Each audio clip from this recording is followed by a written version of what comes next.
You know, as a car enthusiast, you're always gonna have those stories of I should have done this, I could have done that, I wish I didn't do this, I sold this, I should have bought that, all of those things.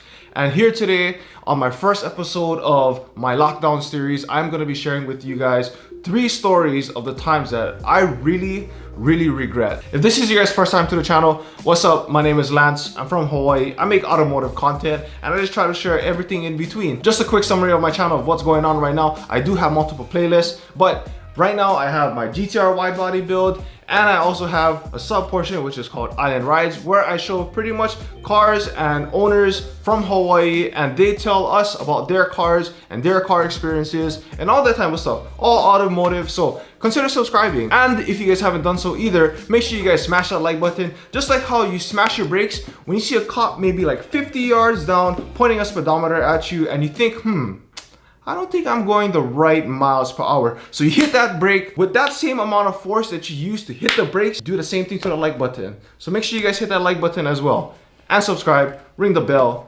Let's get on to the video. Here in Hawaii, they're really cracking down. They're really being strict on where everyone's going. And you know, they're just trying to contain this COVID thing. So, you know, it's just pivoting right now. This is a pivot point, and I feel like this is the best thing to do. And just share some stories with you guys and my automotive journey. You know, I always say this, I wish I started doing YouTube from the beginning, back when I had my first car, but obviously I didn't. So now we're playing a little bit of catch up. So today I'm sharing with you guys 3 stories of just car things that I honestly regret. So let's start with number 3 on the list. And number 3 is kind of ironic because number 3 on the list had to do with a Nissan 350Z. So for you guys that's been watching my channel, I've been kind of expressing here and there that I am looking for a Z, or I've been expressing on my Instagram, which I'm gonna drop right here, but I've been expressing on my Instagram and throughout the channel that I am really looking for a Z, and that's the next car I really want to pick up. A couple months ago, I actually went to go check out a 350Z with my buddy Aaron.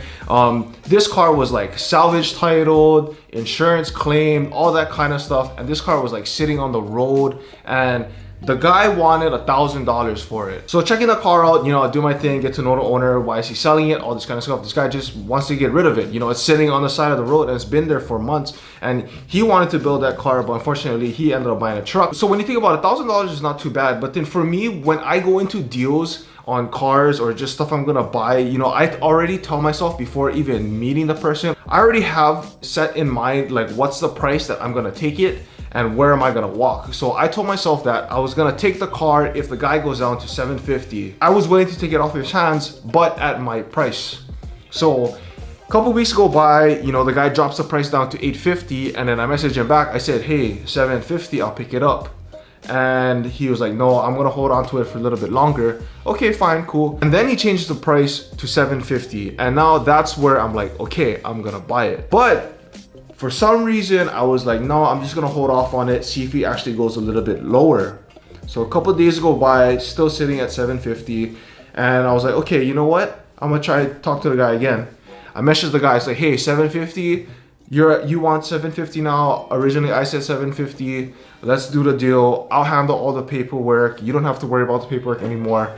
And he messages me back saying, sorry, I already sold the car. And I'm just like, oh my gosh. I'm gonna be honest, I was playing way too greedy on that deal.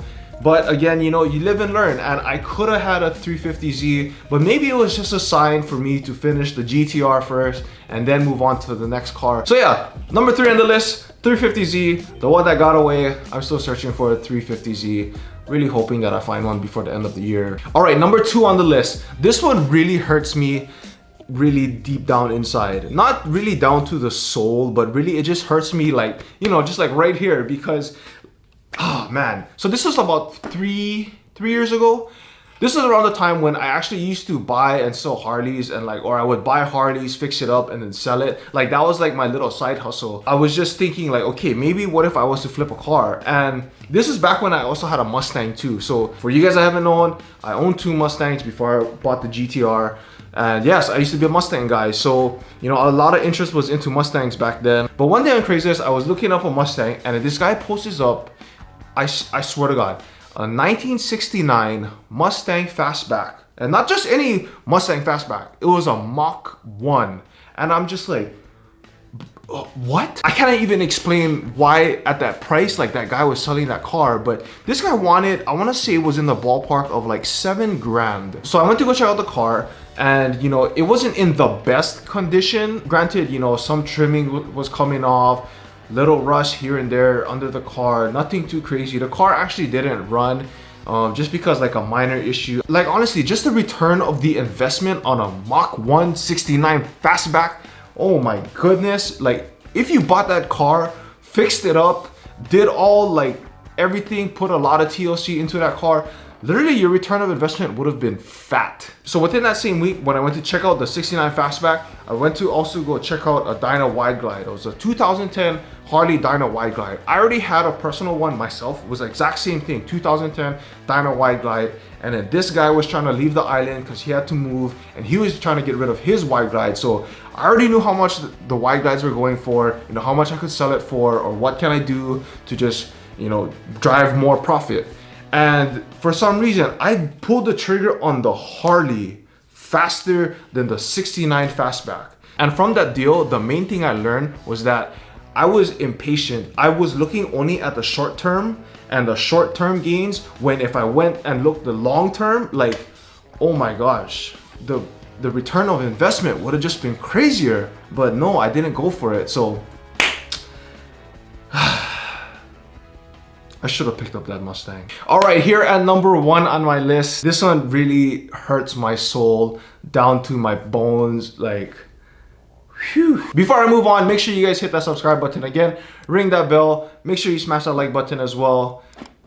I might cry. I don't want to cry, but I might cry. Anyways, this one has to do with my first car, and this car is very, very special to me. It's probably not worth anything anymore, but to me, that sentimental value is priceless. It's priceless. I want to say maybe like the first few months into college, I went ahead, picked up a 2011 V6, yes, V6 Mustang 3.7 Cyclone. That car was fun. I'm not gonna lie, that car was fun, but that was my first car. I lived pretty far from where college was, and I would commute every day, and I used to work in town, so I would always be driving. On top of the fact that I was coaching, so in between, I would have to drive wherever my games were, and I even took the car around the island. I swear, I think it was probably over 100 or 200 times, but that car literally went everywhere with me. To me, that was where like I honestly first got into the whole like automotive journey and all this kind of stuff. It really taught me a lot of things about life. Like for one,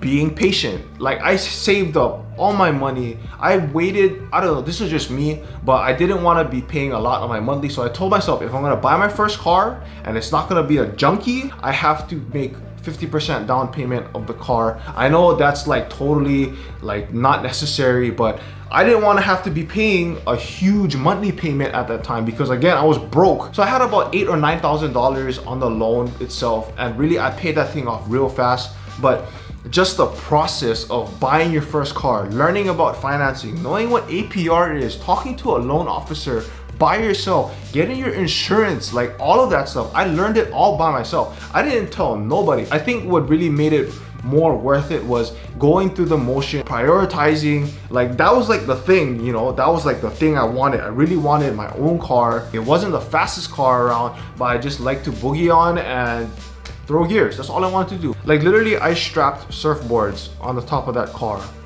I don't think it was safe, but I did it anyway. I know for you guys, like you guys become so attached to your cars, and I do too. You know, it was hard to let them go, and especially for your first car.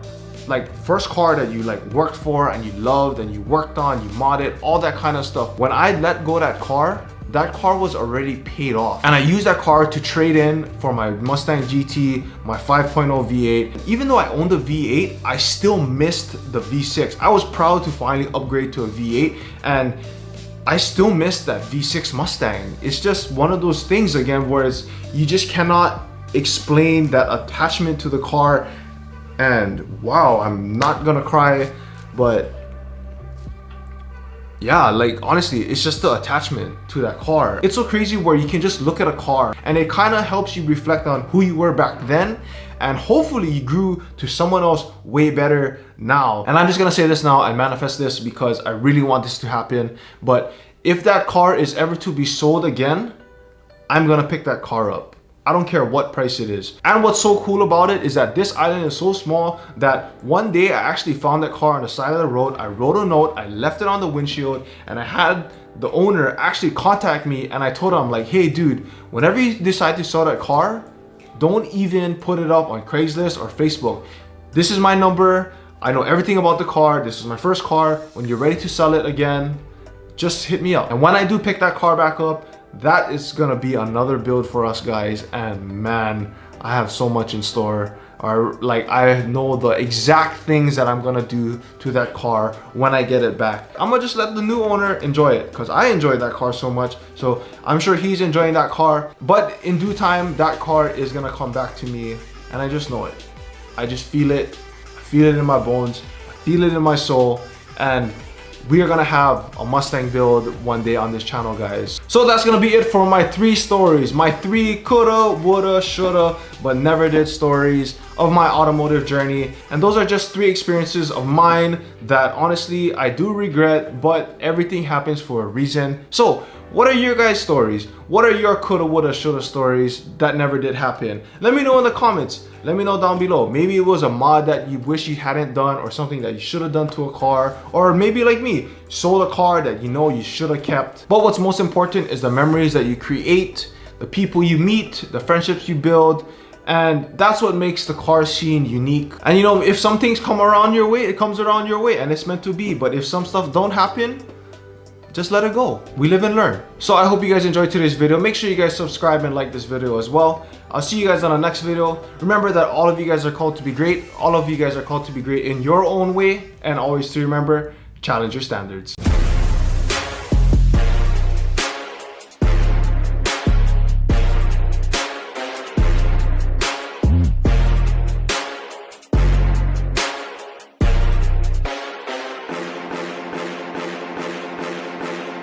You know, as a kid, you know, I used to love the Fast and Furious, used to play Forza, play Need for Speed. Nobody can beat me on Need for Speed, I'll tell you that right now.